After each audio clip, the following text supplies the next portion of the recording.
WhatsApp medic hunters, welcome back. Medical की field के अंदर चाहे वो वेटनरी साइड हो या वो एमबीबीएस ह्यूमन साइड के मेडिकल डॉक्टर्स हों, जब वो अपनी क्लिनिकल प्रैक्टिस करते हैं तो उस दौरान उन्हें बहुत सारे ऐसे केसेस हैं जो कि एनीमिया की तरफ इशारा करते हैं, उन्हें उनसे डील करना पड़ता है। बिकॉज़ एनीमिया एक ऐसी जनरलाइज्ड कंडीशन है जिसकी बहुत सारी वजूहात हो सकती हैं, क्योंकि एनीमिया की काफ़ी टाइप्स हैं। सो इस वीडियो के अंदर हम each and every detail her aspect से कवर करने की कोशिश करेंगे कि एनीमिया चाहे वो ह्यूमन साइट्स में है चाहे वो एनिमल साइट्स में है, एनीमिया क्या है, उसकी कौन कौन सी टाइप्स हैं और किस टाइप को हम किस तरह से डायग्नोस करेंगे with treatment. So without any wastage of time, let's get started. देखिए, अगर हम बात करें एनीमिया की, तो हेमाटोलॉजी में जो एनीमिया है आपको इसको समझना इम्पॉर्टेंट है। एक्चुअली एनीमिया क्या होता है? एनीमिया का मतलब ये है कि जब आरबीसीज़ जो है वो इनफ ऑक्सीजन कैरी ना कर सकें, तो इस कंडीशन को हम एनीमिया कहते हैं। अगर आप इस चीज़ को रिकॉल करें कि आरबीसीज़ के अंदर एक्चुअली कौन सी ऐसी ऑक्सीजन कैरिंग प्रोटीन है जो कि ऑक्सीजन को कैरी करती है, वो है हीमोग्लोबिन। सो इट्स मीन कि आरबीसीज़ या इटसेल्फ डिफेक्ट है या आरबीसीज़ के अंदर कोई और ऐसी वजह हो गई है जिसकी वजह से हीमोग्लोबिन अपना काम नहीं कर पा रही या हीमोग्लोबिन कम हो गई है। हम लोग ईच एंड एवरी एस्पेक्ट देखेंगे आगे जाके कि एनीमिया की कौन कौन सी टाइप्स हैं और उसकी क्या क्या इटियोलॉजी है। बस आप अपना ये कंसेप्ट क्लियर करें कि एनीमिया का मतलब है जब एरिथ्रोसाइट्स या आरबीसीज़ की जो ऑक्सीजन को कैरी करने की कैपेसिटी है वो कंप्रोमाइज़ हो जाएगी, तो this condition is known as anaemia. अब जब आप एनीमिया में हम लोग मुख्तलिफ टेस्ट परफॉर्म करवाते हैं, like we go for CBC, हम लोग सीबीसी करवाते हैं, तो उसमें हम क्या देखते हैं कि हीमेटोक्रिट जो है वो कम दिखता है। कॉमन सेंस, बिल्कुल कॉमन सेंस की बात है। देखें, हीमेटोक्रिट का मतलब ये होता है कि एक ब्लड के अंदर कितना प्रोपोर्शन आरबीसीज़ का है, यानी the proportion of RBCs to the proportion of blood. So अगर आप सीबीसी जब करवाएंगे और हीमेटोक्रिट कम होगा, इट मींस आरबीसीज़ कम है। तो डेफिनेटली जब आरबीसीज़ ही नहीं होंगे तो किस तरह हीमोग्लोबिन होगा, तो ये सोचने की बात है। तो डेफिनेटली एनीमिया के अंदर ये एक इम्पॉर्टेंट क्लिनिकल फाइंडिंग है, लो हीमेटोक्रिट। ठीक है, इसी तरह हो सकता है कि आरबीसीज़ तो हों लेकिन आरबीसीज़ में मौजूद हीमोग्लोबिन वो ना हो, जिसे हम MHC कहते हैं, मीन हेमोग्लोबिन कंसंट्रेशन। ठीक है, इसके बारे में हम आगे जाके थोड़ा सा और बात करेंगे। सो this is the basic concept of anaemia कि एनीमिया से मुराद है जब भी एरिथ्रोसाइट्स की ऑक्सीजन को कैरी करने की कैपेसिटी कंप्रोमाइज़ हो जाए और वो इनफ ऑक्सीजन को कैरी ना कर पाए, तो this condition is known as anaemia. So यहाँ पर एक टेबल है जहाँ पर नॉर्मल वैल्यूज़ लिखी है। ह्यूमंस के अंदर हीमोग्लोबिन कितना है, मेल में, फीमेल में, हीमेटोक्रिट के क्या वैल्यू है, तो ये वैल्यूज़ आप जो है वो पढ़ सकते हैं जब भी आपको मैं PDF नोट्स जो है शेयर कर दूँगा आपके साथ। यहाँ पर हम कुछ टर्म्स जो हैं उन्हें देखेंगे। एक्चुअली देखें, यहाँ पर कुछ टर्म्स हैं, लाइक हीमोग्लोबिन तो आपको पता लग गया ना कि हीमोग्लोबिन क्या है। एरिथ्रोसाइट्स यानी रेड ब्लड सेल्स में मौजूद वो ऑक्सीजन को कैरिंग करने वाली प्रोटीन जो कि प्रोटीन्स है, लाइक अमाइनो एसिड से मिलके बनी है। फिर आपको हीमेटोक्रिट के बारे में बताया। हीमेटोक्रिट को पैक्ड सेल वॉल्यूम भी कहते हैं, PCV। हीमेटोक्रिट क्या है? The proportion of RBCs to the proportion of blood, यानी ब्लड में कितनी अमाउंट रेड ब्लड सेल्स की है, this is called as haematocrit और PCV। सिमिलरली यहाँ पर हमारे पास MCV है। MCV का मतलब होता है mean corpuscle volume. Mean corpuscle volume का मतलब है the average size of RBCs. हम आगे जाके देखेंगे एनीमिया की टाइप्स में कि आरबीसीज़ का जो साइज़ होगा उसके चेंज होने की वजह से भी एनीमिया हो सकता है। किस तरह से ऑक्सीजन कैरी जो करना होगा हेमोग्लोबिन ने, वो कंप्रोमाइज़ हो सकता है आरबीसीज़ की साइज़ की वजह से। इसी तरह यहाँ पर है mean cell haemoglobin. Mean cell haemoglobin का मतलब ये है कि the amount of haemoglobin per red blood cell के एक आरबीसी में कितने हीमोग्लोबिन मौजूद हैं, this is called mean corpuscle haemoglobin या mean cell haemoglobin. This second जो हमारे पास अगली टर्मिनोलॉजी है, that is called as MCHC, mean corpuscle haemoglobin concentration, इसका मतलब ये है कि the amount of haemoglobin relative to the size of RBCs. Again I am repeating, MCH और एमसीएचसी में फ़र्क ये है कि एमसीएच का मतलब है कि एक आरबीसीज में कितनी हीमोग्लोबिन है, जबकि एमसीएचसी का मतलब है कि एक आरबीसीज में हीमोग्लोबिन कितनी है रिलेटिव टू दी साइज़, कि उसके साइज़ के अकॉर्डिंगली उतनी हीमोग्लोबिन है भी है या नहीं। This is called mean corpuscle haemoglobin concentration. Reticulocytes जो है दैट इज़ इमेच्योर आरबीसीज, इन्हें हम इमेच्योर आरबीसीज कहते हैं, क्योंकि जब भी आरबीसीज की डिस्ट्रक्शन होती है तो बॉडी जो है उसके रिस्पॉन्स के अंदर रेटिकुलोसाइट्स यानी जो इमेच्योर आरबीसीज हैं उनको जनरेट करवाती है। तो these are all the terms that are important अगर आपने एक सीबीसी रिपोर्ट पढ़नी है या आपको एनीमिया को समझना है। सिमिलरली कुछ एनिमल्स में नॉर्मल वैल्यूज़ लिखी हैं कि डॉग के अंदर आरबीसीज कितने होते हैं, कैट के अंदर कितने हैं, गॉट के अंदर कितने हैं, and so on, you can read this. Similarly अब हम आगे चलते हैं क्लासिफिकेशन पे, that is the most important thing, you know, classification. Classification मैंने आपको जैसे पहले बताया कि एनीमिया की बेशुमार टाइप्स हैं और हर टाइप डिपेंड करती है कि उसकी इटियोलॉजी क्या है। मिसाल के तौर पर अगर हम देखें तो हमने एनीमिया को दो वाइडली एक्सेप्टेड बेसिस पर डिवाइड कर दिया है। First is the aetiology and second is the morphology. Aetiology का मतलब ये है कि एनीमिया अगर हो रहा है तो किस वजह से हो रहा है, क्या वजह है। तो तीन वजूहात हो सकती हैं। जैसे मैंने पहले बोला, अगर आप अपना मेन कंसेप्ट अपने दिमाग में बिठाए रखेंगे कि एनीमिया क्या है, ऑक्सीजन को कैरी करने की कैपेसिटी नहीं है, यानी ऑक्सीजन कैरी नहीं हो रहा। तो अब ऑक्सीजन किसने कैरी करना है, हीमोग्लोबिन ने। ये आप कंसेप्ट माइंड में रखेंगे तो आपको फ़ौरन समझ आ जाएगा। देखिए, पहली वजह हो सकती है आरबीसीज डिस्ट्रक्शन। बहुत सारी ऐसी कंडीशंस हैं, बहुत सारी बैक्टीरियल डिजीज़ हैं, वायरल डिजीज़ हैं, प्रोटोजोअल डिजीज़ हैं जिनमें आरबीसीज डिस्ट्रक्ट होते हैं, आरबीसीज की डिस्ट्रक्शन होती है जिसे हम हीमोलिसिस कहते हैं। सो अब सोचें, जब आरबीसीज ही नहीं होंगे तो क्या आरबीसीज में मौजूद हीमोग्लोबिन होगा? नहीं। कहते हैं ना रहेगा बांस ना बजेगी बांसुरी। तो सिमिलरली जब आरबीसीज ही डिस्ट्रक्ट हो जाएंगे तो आरबीसीज में मौजूद हीमोग्लोबिन ही नहीं होगा, तो ऑक्सीजन को कैरी कौन करेगा। तो ऐसा anaemia that is because of destruction of RBCs, ऐसे एनीमिया को हम लोग हीमोलिटिक एनीमिया कहते हैं। ह्यूमन साइड पे भी बहुत सारी ऐसी वजूहात हैं जिसमें हीमोलिटिक एनीमिया देखा जाता है।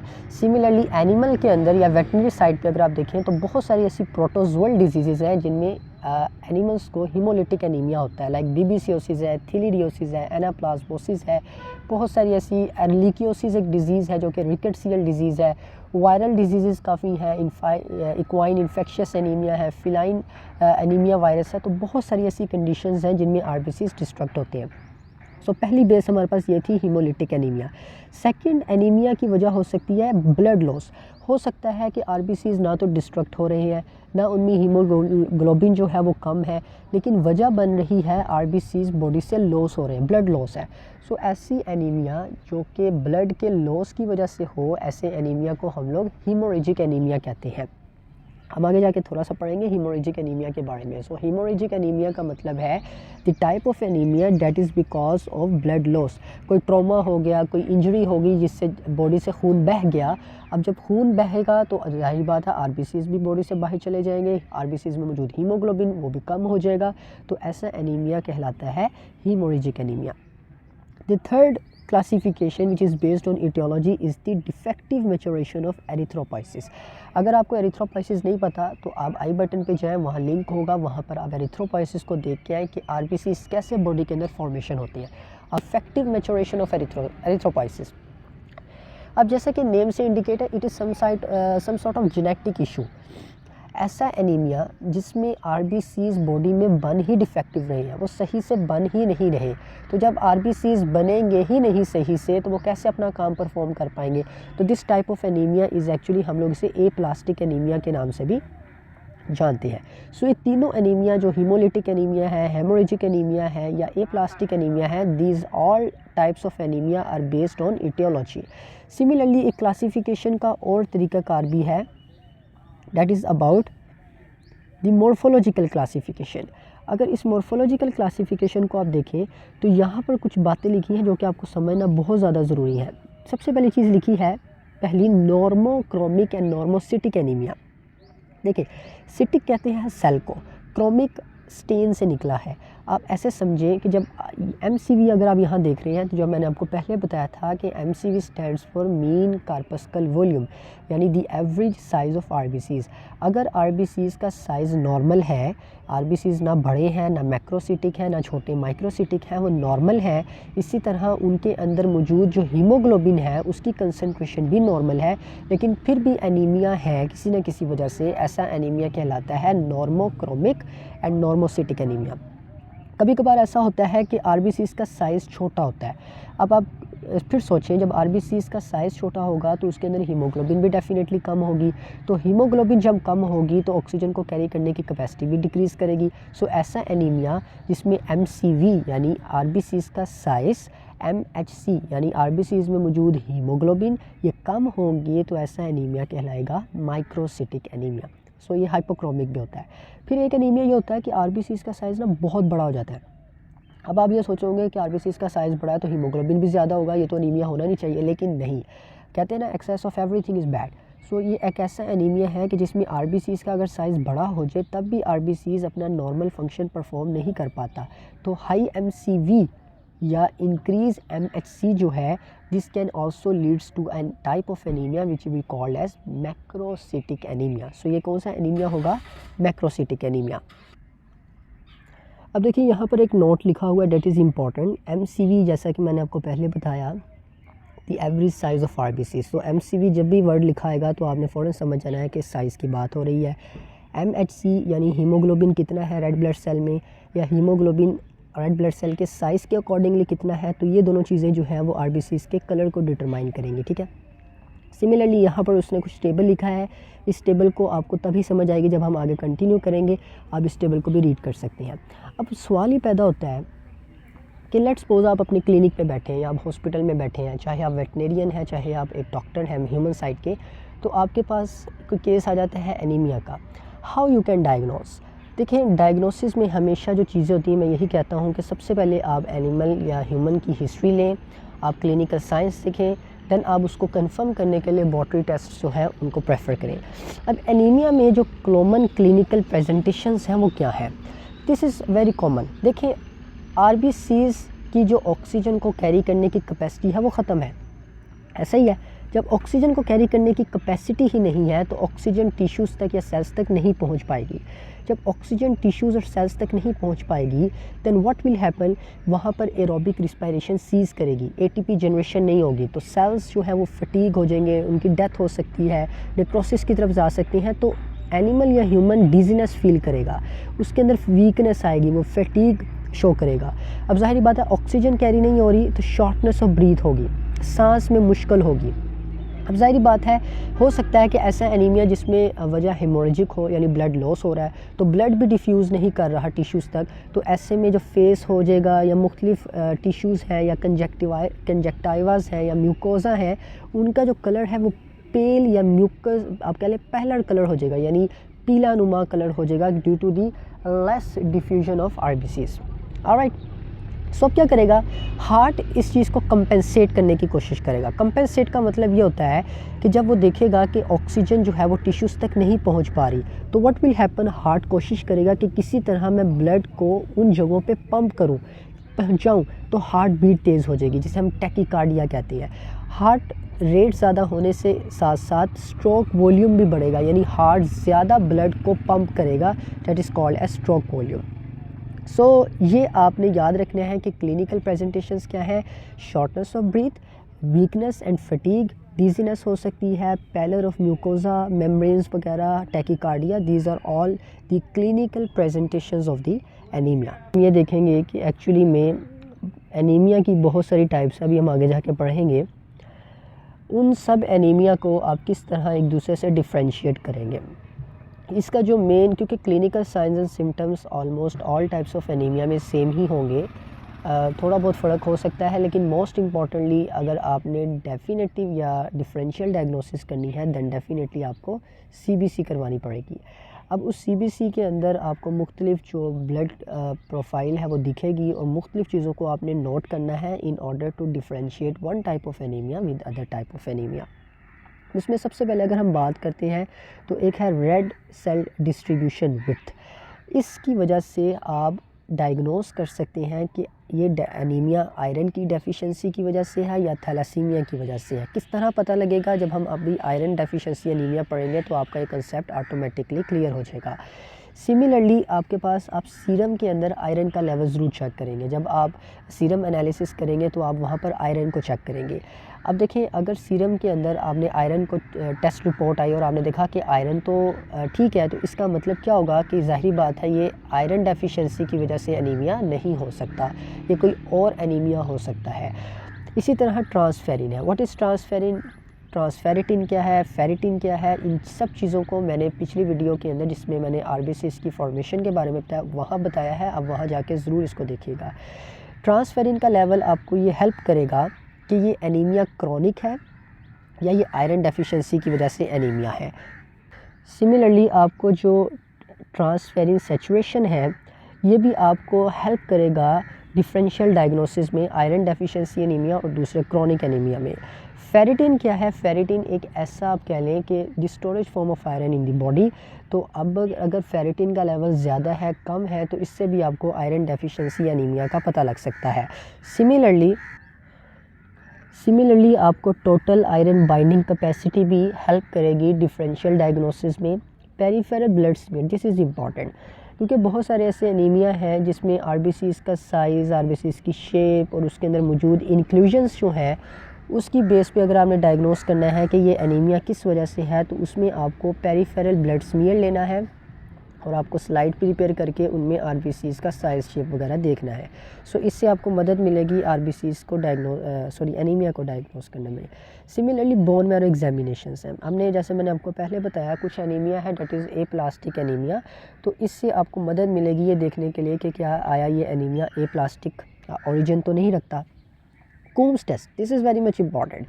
It is a very useful way to differentiate between hereditary type of anemia and autoimmune hemolytic anemia. What is this hemolytic anemia? तो आपको पता है ऐसा एनीमिया जिसमें आरबीसीज़ डिस्ट्रक्ट हो रहे हो, और स्पीरोसाइटोसिस के बारे में हम आगे जाके देखते हैं कि किस तरह से जेनेटिक चेंजेस की वजह से एनीमिया हो सकता है। So these are actually some sort of you can say कि आप सीरम एनालिसिस या ब्लड सीबीसी की मदद से किस तरह एक एनीमिया को दूसरे एनीमिया से डिफरेंशिएट कर सकते हैं। सो अब हम अपनी पहली टाइप की तरफ जो है वो चलते हैं, that is the iron deficiency anaemia.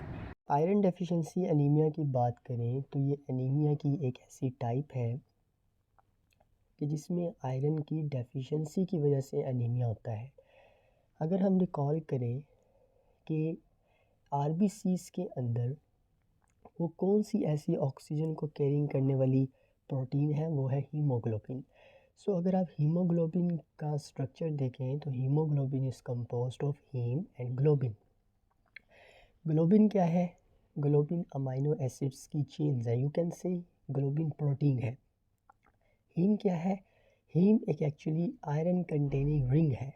So definitely अगर आयरन नहीं होगा तो हीम नहीं होगी, हीम ही नहीं होगा तो हीमोग्लोबिन नहीं होगी। सो अगर आरबीसीज़ में हीमोग्लोबिन ही नहीं है तो कैसे आरबीसीज़ ऑक्सीजन को कैरी कर सकते हैं? सो ऐसा एनीमिया जिसमें आयरन की डेफिशिएंसी हो, क्या वजह हो सकती है? या आयरन डाइट में कम है, या इंक्रीज्ड डिमांड है प्रेगनेंसी के अंदर या लैक्टेशन में, वुमेन के केस में आयरन का डिमांड बढ़ जाता है। सो या तो डाइट में आयरन कम है या डाइट में आयरन ठीक है लेकिन बॉडी डिमांड ज़्यादा कर रही है। इसी तरह एक्सेसिव ब्लीडिंग हो गया जिसमें हमारे पास मेनोरेजिया है, यानी मेंस्ट्रुएशन में ज़्यादा ब्लीडिंग जब हो जाती है, तो ऐसे केसेस में भी जो एनीमिया है वो आयरन डेफिशिएंसी एनीमिया होता है। कहा जाता है कि ये एनीमिया की सबसे ज़्यादा कॉमन जो है वो टाइप में से है। So what is iron deficiency anaemia? Long story short, अगर आयरन की डेफिशिएंसी हो जाए बॉडी में तो उससे हीमोग्लोबिन की फॉर्मेशन नहीं होती। जब हीमोग्लोबिन ही नहीं फॉर्मेशन होगी तो हीमोग्लोबिन ऑक्सीजन को कैरी नहीं कर पाएगा। तो ऐसा एनीमिया क्या कहलाएगा? हमारे पास ऐसा एनीमिया आयरन डेफिशिएंसी एनीमिया कहलाता है। सो वही पैथोजेनेसिस जो अभी मैंने आपको बताई कि आयरन नहीं तो प्रोटोपोरफायरिन जो रिंग है हीम के अंदर वो नहीं बनेगी। सो हीम जो है वो डिसफंक्शनल होगा। ऐसे में क्या होगा कि जब हीमोग्लोबिन डिसफंक्शनल होगा तो आरबीसीज़ में हीमोग्लोबिन कम होंगे। आरबीसीज़ में let's say this is RBC, और आरबीसी में जो हीमोग्लोबिन होंगे उनकी क्वांटिटी कम होगी, जिसको हम लोगों ने मीन कार्पस्कल हीमोग्लोबिन MCH कहा था। सो जब हीमोग्लोबिन कम है तो आरबीसीज़ श्रिंक कर जाएंगे, तो आरबीसीज़ की जो साइज़ है वो स्मॉल हो जाएगा, जिसे हम माइक्रोसिटिक कहते हैं। सो आयरन डेफिशिएंसी एनीमिया में आप ये देखेंगे कि आरबीसीज़ क्या होंगे, माइक्रोसिटिक होंगे, यानी उनका MCV भी कम होगा। ठीक है, तो ये एक क्लिनिकल इंडिकेशन है कि जब आप लैब रिपोर्ट देखेंगे, अगर किसी पेशेंट को आयरन डेफिशिएंसी एनीमिया है तो उसके आरबीसीज़ का साइज़ यानी माइक्रोसिटिक भी होगा, उसके अंदर क्या होगा, MCV भी कम होगा, और MCH जो है वो भी कम होगा। ऑलराइट, तो स्पेसिफिक सिम्टम्स की बात करते हैं। आखिर कौन से ऐसे सिम्टम्स हैं जो आयरन डेफिशिएंसी एनीमिया वाले पेशेंट्स में देखे गए हैं। सबसे पहले देखें, जब आयरन डेफिशिएंसी एनीमिया होगा तो उसमें जो नेल्स होते हैं वो स्पून शेप्ड हो जाते हैं। अगर आपने पिक्चर देखी हो कभी, तो let's suppose this is a nail, तो यहाँ पर एक डिप्रेशन सा बन जाता है, इसको कहते हैं स्पून शेप्ड नेल्स। सिमिलरली जो पेशेंट्स जिन्हें आयरन डेफिशिएंसी एनीमिया होता है, स्पेशली अगर हम चिल्ड्रन की बात करें, जो छोटे बच्चों को होता है, उनमें क्या होता है कि वो ऐसी चीज़ें खाते हैं जैसे लाइक मिट्टी खा ली, क्ले खा लिया, सो दिस इज़ कॉल्ड पीका। इसी तरह उन्हें इन्फ्लेमेशन ऑफ गम्स हो सकता है, ग्लोसाइटिस है, इन्फ्लेमेशन ऑफ ऑरल कैविटी हो सकता है, इसी तरह इन्फ्लेमेशन ऑफ लिप्स जो वो भी हो सकता है। So these are actually the specific symptoms कि पेशेंट जो है वो आयरन डेफिशिएंसी एनीमिया में मुब्तला है। कभी कभार ये एसिम्टोमेटिक भी हो सकता है। अब डायग्नोस कैसे करेंगे? डायग्नोसिस के लिए सबसे पहले एज आई सेड कि 3 चीज़ें हमेशा डायग्नोसिस में आपने देखनी है। First of all history, clinical science, उसके अलावा कोई कंफर्मेटरी लैब टेस्ट। सबसे पहले आप हिस्ट्री लेंगे पेशेंट की, देखेंगे क्या उसकी डाइट में आयरन कम तो नहीं है, क्या कोई एक्सेसिव ब्लीडिंग तो नहीं हुई थी, कोई प्रेगनेंसी का पीरियड तो नहीं चल रहा, दिस इज़ द हिस्ट्री। फिर आप फिज़िकल एग्जामिनेशन करें। फिज़िकल एग्जामिनेशन के बाद आप क्या करेंगे, डेफिनेटली आप सीबीसी वगैरह करेंगे। उसके बाद आप उस सीबीसी के अलावा आप सीरम एनालिसिस करेंगे, और उसमें आप चेक करेंगे कि क्या फेरिटिन का लेवल, आयरन का लेवल, ट्रांसफेरिन का लेवल कितना है। इससे आपको एक अंदाज़ा हो जाएगा कि अगर इस पेशेंट को एनीमिया है तो क्या वो आयरन की डेफिशिएंसी की वजह से है या कोई और वजह है। So these are actually the diagnostic protocols. ठीक है, अब हम ये देखते हैं, ये थोड़ा सा यहाँ पर एक टेबल है, इसको थोड़ा सा डिस्कस कर लेते हैं। Let's see, iron deficiency anaemia में जैसे मैंने आपको पहले कहा कि आरबीसीज़ का साइज़ जो है वो छोटा हो जाएगा। सो MCV देखें डिक्रीज़ है। सिमिलरली MCH यानी जो आरबीसीज़ में हीमोग्लोबिन है वो भी नहीं है, डिसफंक्शनल है, वो भी कम है। लेकिन याद रखें कि जो अमाउंट ऑफ हीमोग्लोबिन है relative to the size of cell, it may be normal. ठीक है, ये नॉर्मल हो सकती है। रेटिकुलोसाइट्स ज़्यादा भी हो सकते हैं, नॉर्मल भी हो सकते हैं। ल्यूकोसाइट्स नॉर्मल और कम भी हो सकते हैं।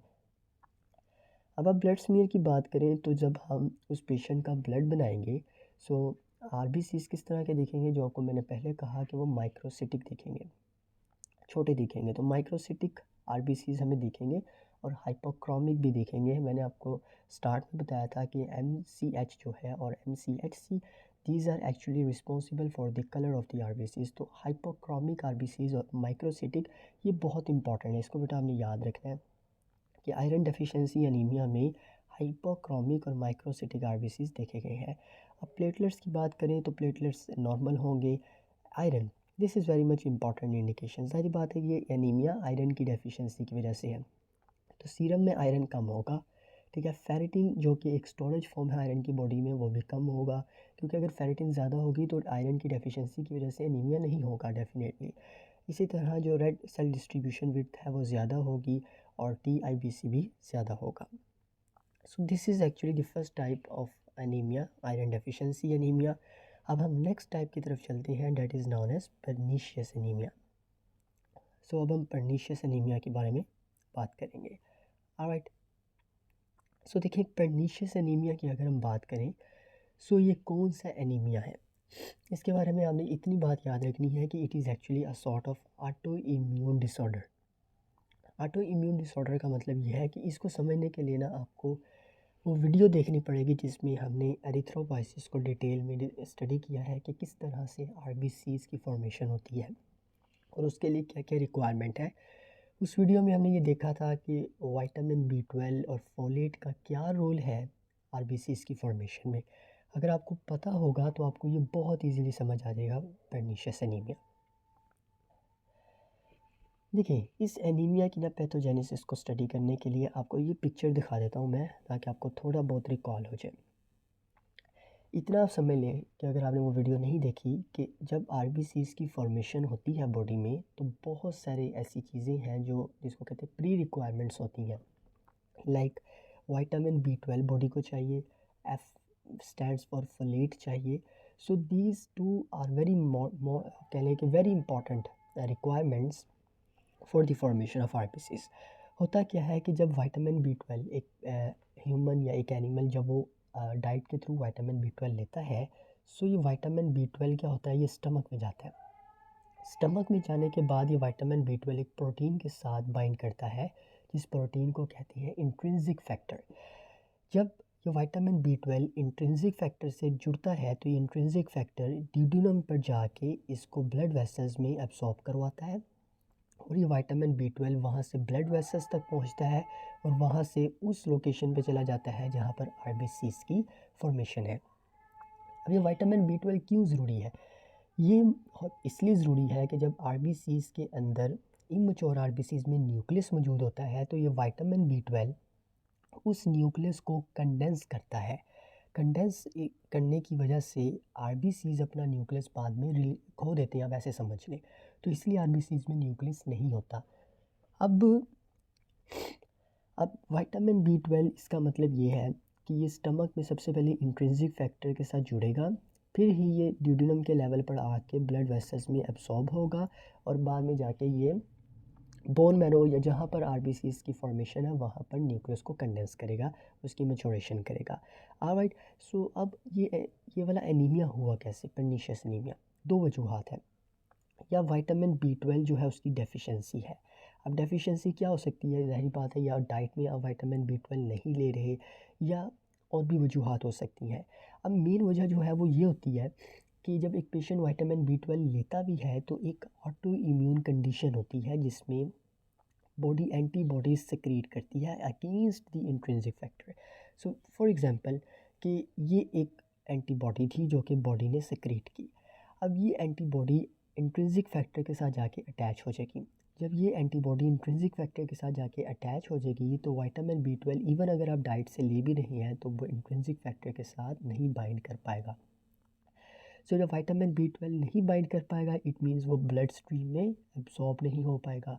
सो आरबीसीज़ में जो डीएनए मैच्योरेशन है वो नहीं हो पाएगी। सो आरबीसीज़ में हीमोग्लोबिन का लेवल कम हो जाएगा, न्यूक्लियस ज़्यादा हो जाएगा। सो आरबीसीज़ का जो साइज़ है वो ज़्यादा हो जाएगा। That is called as macrocytic RBCs. अगर आपको याद हो हमने पीछे आयरन डेफिशिएंसी एनीमिया में देखा था कि आरबीसीज़ माइक्रोसिटिक थे, लेकिन इस पर्नीशियस एनीमिया में आरबीसीज़ मैक्रोसिटिक एनीमिया होंगे।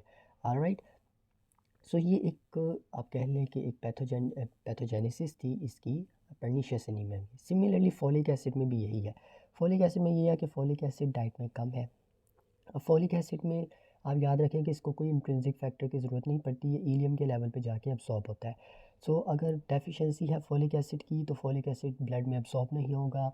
ये भी आरबीसीज़ के जो डीएनए मैच्योरेशन है उसमें रोल प्ले करता है। सो आरबीसीज़ मैच्योर नहीं होंगे तो इसे सॉरी उनका जो न्यूक्लियस है या डीएनए है वो मैच्योर नहीं होगा, कंडेंस नहीं होगा। सो ऐसी कंडीशन में भी जो आरबीसीज़ है उनका साइज़ ज़्यादा होगा, यानी एमसीवी ज़्यादा होगा। सो हम लोग दोबारा ये देख लेते हैं टेबल। ये टेबल्स इसलिए ज़रूरी हैं कि बेटा जब आपने प्रैक्टिस वगैरह करनी है, जब आप लैब रिपोर्ट्स पढ़ेंगे तो आपको इन चीज़ों के बारे में पता होना चाहिए। सो अब लेट्स सपोज आप पर्नीशियस एनीमिया को स्टडी करें तो पर्नीशियस एनीमिया में आपने मेन चीज़ क्या देखी कि पर्नीशियस एनीमिया में ज़ाहिर बात है कि हीमोग्लोबिन या हीमेटोक्रिट वगैरह कम होगा, डेफिनेटली कम है। आरबीसीज़ के अगर हमने साइज़ की बात करें तो दोनों कंडीशंस में जो कि आरबीसीज़ का जो डीएनए है वो मैच्योर रहता है, ठीक है ना, यानी मैच्योर नहीं होता, क्योंकि विटामिन B12 भी नहीं है हमारे पास और फोलेट भी नहीं है, जो कि आरबीसीज़ के न्यूक्लियस को कंडेंस करवाते हैं। सो जब आरबीसीज़ में न्यूक्लियस ही कंडेंस नहीं होगा तो एमसीवी यानी आरबीसीज़ का जो साइज़ है वो ज़्यादा होगा। लेकिन हीमोग्लोबिन का यहाँ हमने कुछ नहीं देखा, तो वो नॉर्मल है, हीमोग्लोबिन की कंसंट्रेशंस नॉर्मल है। रेटिकुलोसाइट्स जो है वो इंक्रीज़ है, ल्यूकोसाइट्स कम है, बिकॉज किसी किस्म का इन्फेक्शन नहीं हुआ, इसलिए वाइट ब्लड सेल्स कम ही है। ब्लड स्मीयर जब हम बनाएंगे तो डेफिनेटली हमारे पास मैक्रोसिटिक आरबीसीज होंगे, and this is the very much important thing, बहुत ज़्यादा इंपॉर्टेंट है। ये अक्सर एग्ज़ाम्स में भी ये पूछा जाता है कि एक ब्लड स्मीयर पेशेंट का लिया गया और उसको जब माइक्रोस्कोप में देखा गया तो आरबीसीज जो थे वो टीयर ड्रॉप जैसे थे, जैसे ऐसे टीयर ड्रॉप जैसे थे। तो क्या वजह हो सकती है, वो कौन सा एनीमिया हो सकता है? तो वो विटामिन B12 या फोलेट की डेफिशिएंसी की वजह से, जिसे हम परनीशियस एनीमिया कहते हैं, वो होता है। तो ये हमें याद रखना है, प्लेटलेट्स भी इसमें कम होंगे। सो ये हमारी सेकंड टाइप थी, परनीशियस एनीमिया। होप सो आपको इसकी समझ आई होगी। अब हम नेक्स्ट एनीमिया की टाइप की तरफ चलते हैं। हाँ, important thing, what is the treatment. सबसे पहले आप रूल आउट करें कि एक्चुअल वजह क्या है। जब आपको पता लग जाए ना कि हाँ इस वजह से एनीमिया है, तो आप उसके अकॉर्डिंगली ट्रीटमेंट प्रोटोकॉल को अडॉप्ट करें। क्योंकि इस केसेस में या तो फोलेट की डेफिशिएंसी है या विटामिन B12 की, then you can give the injections. Like अगर विटामिन B12 की वजह से ऐसा हो रहा है तो आप क्या देंगे, उसे इंट्रामस्कुलर इंजेक्शंस दे सकते हैं विटामिन B12 के पेशेंट को, ठीक है। नेक्स्ट हमारे पास जो एनीमिया है that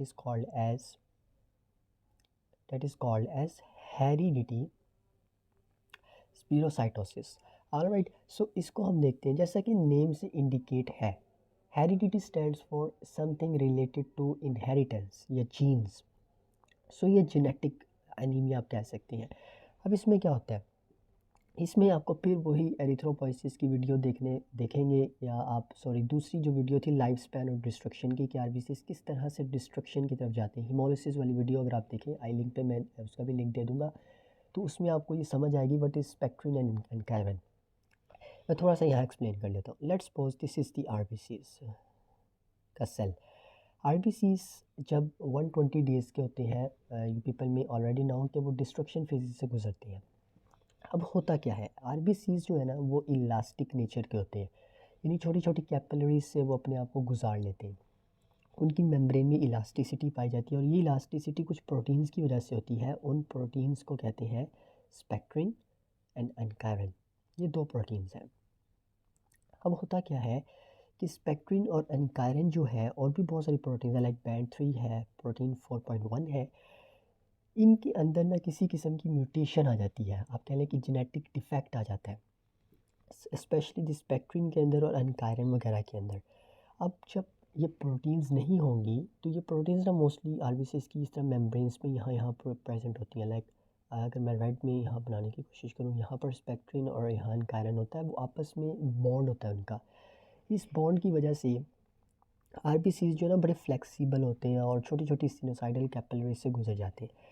लेकिन इस कंडीशन में, इस हेरिडिटी स्पीरोसाइटोसिस में एक्चुअली होता ये है कि स्पेक्ट्रिन और एनकायरन जो है, इनके दरमियान कुछ म्यूटेशंस की वजह से चेंजेस आती हैं, और चेंजेस जब आती हैं तो इनका लिंकेज टूटता है। जब लिंकेज टूटता है तो होता क्या है कि आरबीसीज जो है वो फ्लेक्सिबल नहीं रहते, और वो इस तरह की शेप में चले जाते हैं। अब यो कह लें स्फेरिकल फॉर्म में आ जाते हैं। जब आरबीसी स्फेरिकल फॉर्म में आएंगे तो वो अपना काम परफॉर्म नहीं कर पाएंगे, क्योंकि उनकी मेम्ब्रेन जो है वो बहुत ज़्यादा स्टिफ हो जाएंगी। तो जब वो स्प्लीन की सिनोसाइडल कैपिलरीज वगैरह से गुजरेंगे तो वहाँ पर क्या करेंगे, वो पकड़े जाएंगे, क्योंकि वो तो फ्लेक्सिबल ही नहीं रहेगी। इसकी वजह से स्प्लीन इन्हें डिस्ट्रक्ट करना स्टार्ट कर देगी, और स्प्लीन की एनलार्जमेंट भी देखी गई है। तो स्प्लीनोमेगैली और हीमोलिसिस जो है वो स्टार्ट हो जाती है। सो अब डेफिनेटली आरबीसीज तो डिस्ट्रक्ट हो गए, कौन ऑक्सीजन को कैरी करेगा? सो ऐसा एनीमिया जिसमें कुछ म्यूटेशंस की वजह से स्पेक्ट्रिन और एनकायरन डिस्टर्ब हो, आरबीसीज का साइटोस्केलेटन डिस्टर्ब हो, और आरबीसीज स्पेरिकल फॉर्म में आ जाए और ऑक्सीजन को कैरी ना कर पाए, और उनकी हीमोलिसिस हो जाए, सो ऐसा एनीमिया कहलाता है बेटा हेरिडिटी स्पीरोसाइटोसिस। ऑलराइट, सो कैसे डायग्नोस करेंगे? वही, जब आप लैब टेस्ट करेंगे आप क्या चीज़ें देखेंगे? सबसे पहले आरबीसीज डिस्ट्रक्ट हो रहे हैं, स्प्लीन उन्हें डिस्ट्रॉय करी जा रहा है, सो आरबीसीज का लेवल या पीसीवी जिसे हेमाटोक्रिट कहते हैं उसका लेवल कम मिलेगा आपको। मीन कार्पस्कल वॉल्यूम, आरबीसीज़ की शेप जो साइज़ है वो भी आपको कम मिलेगा। हीमोग्लोबिन जो है आरबीसीज़ में वो नॉर्मल भी हो सकती है, वो ज़्यादा भी हो सकती है, क्योंकि यहाँ पर हीमोग्लोबिन डिस्टर्ब नहीं हो रही। इसी तरह एमसीएससी भी नॉर्मल है। रेटिक्यूलोसाइट्स देखिए यहाँ ज़्यादा क्यों है, क्योंकि आरबीसीज़ जब डिस्ट्रक्ट होंगे तो बॉडी इमेच्योर आरबीसीज़ को ज़्यादा बनाएगी, तो रेटिक्यूलोसाइट्स आपको ज़्यादा दिखेंगे। अगेन वही ब्लड स्मीयर, ब्लड स्मीयर में आप क्या देखेंगे कि आरबीसीज़ आपको बजाय ऐसे दिखने के आपको कुछ इस तरह से छोटे छोटे माइक्रोस्पिरोसाइट्स की तरह दिखेंगे। प्लेटलेट्स वही नॉर्मल हो सकते हैं। और उसके अलावा Coombs test, this is very much important कि कूम्स टेस्ट इसमें नेगेटिव होता है, ठीक है, ये आपने याद रखना है। So this is our you can say the third type. पहले हमने आयरन डेफिशिएंसी पढ़ा, फिर पर्नीशियस पढ़ा, फिर हेरिडिटी स्पिरोसाइटोसिस के बारे में पढ़ा। नेक्स्ट हमारे पास जो एनीमिया है, एनीमिया की टाइप है that is actually called as G6PDH. What is G6PDH? G6PDH stands for glucose 6-phosphate dehydrogenase. अब ये एक एंजाइम है।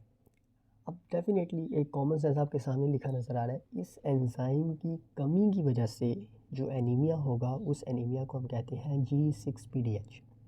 अब ये एंजाइम क्या है, क्या करता है, ये बहुत लंबी बहस है, लेकिन लॉन्ग स्टोरी शॉर्ट अब आपको मैं थोड़ा सा बता देता हूँ ताकि आपको समझ आए। किसी भी हेरिडिटी कंडीशंस की वजह से, जेनेटिक डिसऑर्डर्स आप कह लें, किसी हेरिडिटी कंडीशन की वजह से ये एंजाइम जो है ना ग्लूकोज 6-फॉस्फेट डीहाइड्रोजिनेस, ये बॉडी में कम बनता है। अब ये कम क्यों बनता है और इससे क्या होता है, इसको समझने के लिए ये थोड़ी सी डायग्राम आप थोड़ा सा समझ लें। इसको होता ये है कि let's suppose this is the, यहाँ मैं बनाने की कोशिश करता हूँ, सपोज करें this is the RBCs. RBCs में माइटोकॉन्ड्रिया नहीं होता, आरबीसीज़ में न्यूक्लियस नहीं होता, तो आरबीसीज़ भी एक सेल ही है। तो उन्होंने ज़िंदा कैसे रहना है, उन्हें भी रिस्पायरेशन करनी है, लेकिन वहाँ पर ऑक्सीजन नहीं बनती।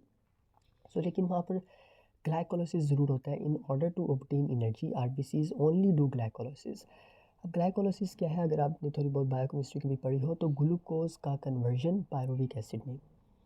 यहाँ पर थोड़ा सा समझ लें कि जब ग्लूकोज कन्वर्ट होता है ग्लूकोज 6-फॉस्फेट में, ग्लूकोज 6-फॉस्फेट जब कन्वर्ट होता है 6-फॉस्फोग्लूकोनोलेक्टोन के अंदर, तो वहाँ पर NADP जो है वो रिड्यूस्ड होकर NADPH में कन्वर्जन उसकी होती है।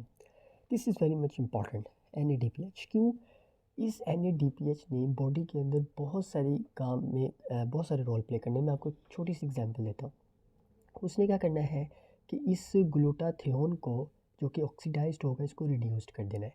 अब ये वेरी मच इंपॉर्टेंट, ये जो रिड्यूस्ड है ये क्या करता है, बॉडी जो है ना बहुत सारे मैकेनिज़म्स में फ्री रेडिकल्स बनाती है। याद रखें, बॉडी बहुत सारे ऐसे प्रोसेस बॉडी के अंदर चलते हैं जिसमें फ्री रेडिकल्स बनते हैं, और ये फ्री रेडिकल्स बहुत ज़्यादा डिस्ट्रक्टिव हो सकते हैं। अब ये जो रिड्यूस्ड ग्लूटाथियोन है ये उन फ्री रेडिकल्स को आप कह लें कि डिस्ट्रॉय कर देती है। ऑलराइट, अब क्या होगा, ये रिड्यूस्ड ग्लूटाथियोन आया कहाँ से, ये आया ऑक्सीडाइज्ड से, और इसको किसने ऑक्सीडाइज्ड करवाया, NADPH ने।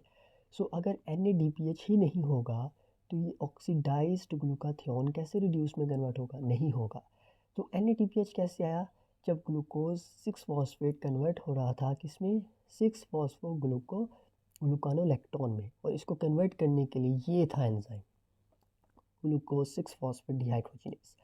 आप अपने माइंड में सोचें, जब ये एंजाइम ही नहीं होगा तो ना ही ये कन्वर्जन होगी, ये कन्वर्जन ही नहीं होगी तो ना ही NADPH में जाएगा, ना ही NADPH में जाएगा तो ना ही ऑक्सीडाइज से रिड्यूस्ड फॉर्म में आएगा, और ना ही फ्री रेडिकल्स जो हैं वो बॉडी में ख़त्म हो पाएंगे। अब क्या होगा, ये फ्री रेडिकल्स आरबीसीज़ को डिस्ट्रॉय करेंगे, उन्हें डैमेज करेंगे, ठीक है। डैमेज करने के बाद वहाँ पर आरबीसीज़ में छोटी छोटी बॉडीज़ दिखेंगी, उसमें हम ब्लड स्मीयर में देखेंगे, उसको हम हिंज बॉडी कहते हैं। यहाँ पर छोटी छोटी ना अंदर आरबीसीज़ में दिखेंगी हिंज बॉडीज़। ये इंपॉर्टेंट डायग्नोस्टिक फीचर अक्सर एग्जाम्स में पूछा जाता है कि हिंज बॉडी आरबीसीज़ में क्यों बनती है, फ्री रेडिकल्स की वजह से, और किस टाइप ऑफ एनीमिया में सबसे ज़्यादा कॉमन है, G6PDH टाइप ऑफ एनीमिया के अंदर। ये डायग्नोस्टिक फीचर है hinge bodies on blood smear. यहाँ तक अभी तक हमने जितनी टाइप्स पढ़ी हैं होप सो आपको समझ आ जाएगी। अब हम नेक्स्ट टाइप की तरफ चलते हैं जो कि भी बहुत ज़्यादा इंपॉर्टेंट है, that is called as sickle cell anaemia. इस सिकल सेल एनीमिया को समझने के लिए आपको थोड़ा सा रिकॉल करना है कि ये अगर एक आरबीसी है तो उस आरबीसीज़ के अंदर हीमोग्लोबिन है। अगर मैं एक हीमोग्लोबिन को यहाँ पर थोड़ा सा एलेबोरेट करूँ तो लेट्स से ये एक हीमोग्लोबिन है। ये हीमोग्लोबिन क्या है? ग्लोबिन और हीम से मिलके बनी है। Let's suppose the ji stands for globin. इस ग्लोबिन के अंदर अमाइनो एसिड्स की चेन्स है जिसमें 2 अल्फ़ा है और इसमें 2 बीटा चेन्स है। ये अमाइनो एसिड्स की चेन्स है। अब होता क्या है, किसी भी पॉइंट म्यूटेशन की वजह से, अगेन किसी भी हेरिडिटी कंडीशन यानी पॉइंट म्यूटेशन की वजह से आरबीसीज जो है उनके अंदर हीमोग्लोबिन जो है उसकी एबनॉर्मल प्रोडक्शन हो। कैसे? फॉर एग्ज़ाम्पल अगर आपने थोड़ा बहुत आपको पता हो कि अमाइनो एसिड्स काफ़ी सारे टाइप्स के होते हैं। मैं उस बहस में नहीं पा रहा, मैं आपको सिर्फ इतना समझाना चाह रहा हूँ कि लेट्स सपोज ये एक बीटा चेन है। हीमोग्लोबिन के अंदर 2 अल्फ़ा 2 बीटा है। सपोज़ करें कि ये एक बीटा चेन है और उसके अंदर अमाइनो एसिड्स ऐसे-ऐसे जुड़े हुए हैं। अब आप इमेजिन करें कि जो छठे नंबर पे अमाइनो एसिड है ना, उसे कहते हैं ग्लूटामीन। 1 2 3 4 5 लेट्स सपोज कि ये 6 मैं यहाँ बना रहा हूँ, ठीक है। अब ये जो 6 वाला अमाइनो एसिड है ना, ये होता है ग्लूटामीन। अब क्या होता है कि इस म्यूटेशन की वजह से ये ग्लूटामीन सब्स्टिट्यूट होके वेलिन में चली जाती है, यानी इस ग्लूटामीन में यहाँ पर ग्लूटामीन की जगह वेलिन आ जाएगा। ऑलराइट, सो जब वेलिन आ जाएगा, वेलिन एक्चुअली एक हाइड्रोफोबिक अमाइनो एसिड है जबकि ग्लूटामीन एक हाइड्रोफिलिक था। सो अब वेलिन जब हाइड्रोफोबिक अमाइनो एसिड है तो इसकी वजह से इस हीमोग्लोबिन के जो स्ट्रक्चर है वो डिस्टर्ब होगा, जिससे आरबीसीज़ के स्ट्रक्चर के अंदर चेंजेस आएंगी। सो होगा क्या कि आरबीसीज़ का जो स्ट्रक्चर है वो चेंज होकर सिकल फॉर्म में चला जाएगा एवरी टाइम इट पॉलीमराइजेस। ये आपने बात याद रखनी है। सो ये लाइन इंपॉर्टेंट है, इसको आप गौर से देख लें कि they only take a sickle form when they are not bound to oxygen. जब आरबीसीज़ में ऑक्सीजन नहीं होगी तो वो सिकल फॉर्म में होगा, ठीक है। Every time they get oxygenated, RBCs go back to their original structure, this process is known as sickling. ये बहुत इंपॉर्टेंट चीज़ है। अब क्या होता है कि जब आरबीसी सिकल फॉर्म के अंदर होते हैं तो उनकी हीमोलिसिस स्टार्ट हो जाती है और वो ब्लड वेसल्स के अंदर वहाँ फंस जाते हैं। इस कंडीशन को हम वैसो एक्लूसिव क्राइसिस के नाम से भी जानते हैं। अब बहुत सारे ना जब क्लिनिकल प्रैक्टिस होती है तो अक्सर एक केस आता है जिसे कहते हैं प्रायापिज्म। होता यह है कि पीनस के अंदर जो वेसल्स हैं वहाँ पर ये जो सिकल सेल आरबीसीज हैं ये वहाँ स्टक हो जाती हैं और जिसकी वजह से बड़ी पेनफुल इरेक्शन होती है। इस कंडीशन को पेरियापिज्म कहते हैं। सो ये एक इंडिकेशन है कि ये सिकल सेल एनीमिया का केस है, ठीक है। तो अब इसमें हम लोग अगर देखें कि एक चीज़ हमें याद रखनी है, this is very much important, कि people with sickle cell anaemia जो है वो ये देखा क्या है कि उनके अंदर मलेरिया के चांसेस कम होते हैं। इसकी क्या रीज़न हो सकती है, सोचें ज़रा। एक्चुअली होता ये है कि जब आरबीसीज सिकल सेल के हो जाते हैं तो बॉडी उनको डिस्ट्रॉय जल्दी करती है। सो जब जल्दी वो उनको डिस्ट्रॉय करती है तो मलेरिया का जो पैरासाइट है प्लाज्मोडियम, उससे अपना साइकिल पूरा करने का टाइम ही नहीं मिलता। सो इसलिए ऐसे पेशेंट्स जो कि सिकल सेल एनीमिया में जिन्हें सिकल सेल एनीमिया होता है उनके अंदर मलेरिया के चांसेस थोड़े कम होते हैं। अब हम क्या ट्रीटमेंट दे सकते हैं? सबसे पहले, क्योंकि आरबीसीज़ का शेप ही सिकल सेल हो गई है, वो अपना काम ही नहीं कर पा रहा है, तो आप ब्लड ट्रांसफ्यूजन्स दे सकते हैं, ऑक्सीजन दे सकते हैं। पेरियापिज्म में पेनफुल रिएक्शन, आप पेन्स के लिए ओपियाइड्स दे सकते हैं, फ्लूइड्स दे सकते हैं और हाइड्रोक्सी यूरिया वगैरह ट्रीटमेंट के तौर पर दे सकते हैं। सो ये सिकल सेल एनीमिया के बारे में हमने देखा। अब हम नेक्स्ट टाइप की तरफ चलते हैं, that is called as haemorrhagic anaemia. Second name से इंडिकेट है कि haemorrhage like some sort of blood loss, body से ब्लड का लॉस हो रहा है, चाहे वो इंटरनल ब्लीडिंग की फॉर्म में है या एक्सटर्नल ब्लीडिंग में। सो इस कंडीशन में क्या होगा, डेफिनेटली जब एक्सेसिव ब्लीडिंग होगी तो ब्लड लॉस होगा, तो ब्लड में मौजूद आरबीसीज भी बॉडी से बाहर चले जाएंगे या वो लॉस होंगे, तो आरबीसीज यानी हीमेटोक्रिट डिक्रीज होगा। सो जब आरबीसीज नहीं है तो कौन ऑक्सीजन को कैरी करे, जिसे कहते हैं ना, फिर अगेन ना रहेगा बांस ना बजेगी बांसुरी। सो आरबीसीज नहीं है, no RBCs, no haemoglobin, no oxygen carrying capacity. So ऐसा एनीमिया जो हेमरेज की वजह से हो वो एनीमिया हेमोरेजिक एनीमिया कहलाता है। अब क्या हो सकता है, कोई ट्रॉमा हो सकता है, कोई चोट लगी, खून बह गया, या बॉडी के अंदर किसी किस्म के अल्सर्स हैं गैस्ट्रोइंटेस्टिनल लाइक पाइलोराई की वजह से है, या एस्पिरिन जो है वो भी स्टमक की लाइनिंग को डिस्ट्रॉय करता है। सो किसी भी किस्म का अल्सर है, कोई ट्रॉमा है, कोई हेमोराइड्स वगैरह है, सो उससे खून बहेगा और आरबीसीज कम हो जाएंगे। सो इसका ट्रीटमेंट क्या है, सबसे पहले आपने पॉसिबल कॉज को रूल आउट करना है, उसके अकॉर्डिंगली आप ट्रांसफ्यूजन्स दे सकते हैं, फ्लूइड्स दे सकते हैं ब्लड के वॉल्यूम को मेंटेन करने के लिए, और सर्जरी कर सकते हैं ताकि उस ब्लीडिंग को रोका जा सके। अब नेक्स्ट हमारे पास है that is called as aplastic anaemia. Aplastic जैसे हमने पहले डिस्कस किया स्टार्ट के अंदर कि ए प्लास्टिक एनीमिया का मतलब है कि ऐसा एनीमिया जिसके अंदर जो आरबीसीज की फॉर्मेशन में जो स्टेप्स होते हैं उनमें कुछ चेंजेस आ रही हैं, यानी एरिथ्रोपोइसिस डिफेक्टिव है। सो 65% केसेस में तो ये आइडियोपैथिक ही होता है। कुछ ऐसे ड्रग्स भी हैं जो कि इसको उभार सकते हैं, उसमें क्लोरामफेनिकोल है, स्ट्रेप्टोमाइसिन है, कुछ वायरसेस और रेडिएशंस जो है वो भी ए प्लास्टिक एनीमिया में रिपोर्ट हो चुके हैं। अब इसकी पैथोजेनेसिस को समझने के लिए आप ये देखें कि बोन मैरो में जब आरबीसीज की फॉर्मेशन होती है तो हीमोसाइटोब्लास्ट डिफरेंशिएट होके दो सेल्स में जाता है, एक को कहते हैं लिम्फाइड साइटोप्लास्ट और एक को कहते हैं हम लोग myeloid stem cells, sorry lymphoid stem cells और माइलाइड स्टेम सेल्स। अब लिम्फाइड जो स्टेम सेल्स हैं they further differentiate into lymphoid cells, जबकि हमारे पास ये जो माइलाइड स्टेम सेल्स हैं ये आरबीसीज, डब्ल्यूबीसीज और प्लेटलेट्स में डिफरेंशिएट होते हैं। अब होता क्या है कि ए प्लास्टिक एनीमिया में इस लेवल पे आके डिस्ट्रक्शन कॉज होती है, इस लेवल पे आके, तो उसकी वजह से आरबीसीज, डब्ल्यूबीसीज और प्लेटलेट्स जो है उनकी प्रोडक्शन अफेक्ट होती है। सो अगर आप सीबीसी करवा रहे हैं और उसमें आपने देखा कि यार आरबीसीज भी कम है, डब्ल्यूबीसीज भी कम है, प्लेटलेट्स भी कम है, इट मीन्स कि ये जो एमएससी है जिसे माइलाइड स्टेम सेल कहते हैं इसके अंदर कोई डिफेक्टिव है इस स्टेप के अंदर। सो ऐसी कंडीशन को हम पैनसाइटोपिनिया कहते हैं, जिसमें ब्लड के तीनों सेल्स जो है वो कम हो। सो इसमें हमारे पास स्पेसिफिक सिम्टम्स क्या है, स्पेसिफिक सिम्टम्स में यही है क्योंकि डब्ल्यूबीसीज भी कम है तो इम्यूनिटी कम होगी, जिसकी वजह से करंट इन्फेक्शंस के चांसेस बढ़ते हैं लाइक ल्यूकोपीनिया की वजह से। इसके अलावा ब्रूसिंग देखी गई है, और जो कि प्लेटलेट्स नहीं होंगे तो ब्लीडिंग के इश्यूज़ भी जो है वो देखे गए हैं। अब इसकी डायग्नोसिस में अगर हम देखें तो अगेन अगर आप देखें आरबीसीज डेफिनेटली कम है, आरबीसीज में मौजूद उनका साइज़ और हीमोग्लोबिन ये सब चीज़ें नॉर्मल है। ल्यूकोसाइट्स देखें ये लो भी हो सकते हैं, नॉर्मल भी हो सकते हैं, प्लेटलेट्स ये भी डिक्रीज़ है। बोन मैरो की जब हम एग्जामिनेशन करेंगे, this is very much important, उसमें हाइपोसेलुलरिटी जो है वो दिखेगी। ये हमने बातें याद रखनी है ए प्लास्टिक एनीमिया को लेके।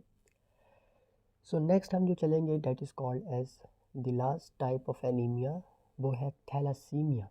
अब थैलासीमिया अक्सर आपने सुना होगा, ये थैलासीमिया के पेशेंट्स हैं, इन्हें थैलासीमिया, इन्हें खून लगता है, इन्हें ब्लड रिक्वायर होता है। एक्चुअली थैलासीमिया है क्या, ये भी एक हेरिडिटी कंडीशन है। अब उसमें क्या होता है कि आपने पहले देखा कि हीमोग्लोबिन के अंदर 2 अल्फ़ा और 2 बीटा चेन है, अगर उसमें से एक अल्फ़ा चेन मिस हो तो ऐसे कंडीशन को हम कहते हैं अल्फ़ा थैलासीमिया, और अगर उसके अंदर एक बीटा चेन मिस हो तो ऐसी कंडीशन को हम लोग कहते हैं बीटा थैलासीमिया।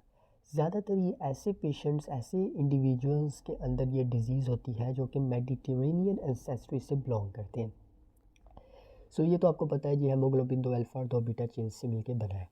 अब होगा क्या कि जब हीमोग्लोबिन फंक्शनल नहीं है क्योंकि स्ट्रक्चर म्यूटेशन उसके अंदर आ गई है, तो डेफिनेटली आरबीसीज जो है उनका साइज़ छोटा हो जाएगा, तो इसमें भी माइक्रोसिटिक एनीमिया देखा गया है। माइक्रोसिटिक एनीमिया और इस आपने किस में देखा था, रिकॉल करें, आयरन डेफिशिएंसी एनीमिया में। ऑलराइट, सो ये चीज़ें आपने एक दूसरे से डिफ्रेंशिएट ज़रूर करनी होती है, फिर ही आप डायग्नोसिस को अच्छे से परफॉर्म कर पाएंगे। सो थैलासीमिया के केसेस में भी अगर आप देखें तो यहाँ पर उन्होंने थोड़ी सी डिफरेंशियल डायग्नोसिस की है कि किस तरह, क्योंकि थैलासीमिया में भी हीमोग्लोबिन अफेक्ट हो रहा है और आयरन डेफिशिएंसी एनीमिया के अंदर भी तकरीबन यही कंडीशन है, तो किस तरह से हम डिफरेंशिएट कर पाएंगे। आप जब ब्लड टेस्ट करेंगे और सीरम आयरन को देखेंगे, अगर सीरम के अंदर मौजूद आयरन नॉर्मल है लेकिन फिर भी एनीमिया है तो इट मीन्स कि वो थैलासीमिया की वजह से हो सकता है। अगर आयरन कम है तो इट मीन्स वो आयरन डेफिशिएंसी एनीमिया हो सकता है। सिमिलरली आप फेरेटिन को देखें और ट्रांसफेरिन सैचुरेशन को देखें तो आप इन दोनों में ईजिली डिफ्रेंशिएट कर पाएंगे। अब ट्रीटमेंट क्या है? ट्रीटमेंट यही है कि आप उन्हें आयरन सप्लीमेंट्स दे सकते हैं, आप बोन स्टेम सेल ट्रांसप्लांट कर सकते हैं, उन्हें ऑक्सीजन दे सकते हैं और उन्हें ब्लड ट्रांसफ्यूजन्स की तरफ लेके जा सकते हैं। सो this is all about the types of anaemia, कि एनीमिया क्या है, उसकी कौन कौन सी टाइप्स हैं, कैसे डायग्नोस करेंगे और क्या क्या ट्रीटमेंट ऑप्शंस हो सकते हैं। होप सो आपको वीडियो पसंद है। अगर पसंद है तो लाइक करें, शेयर करें। तब तक के लिए इजाज़त दीजिए, नेक्स्ट वीडियो में मिलेंगे। Take care.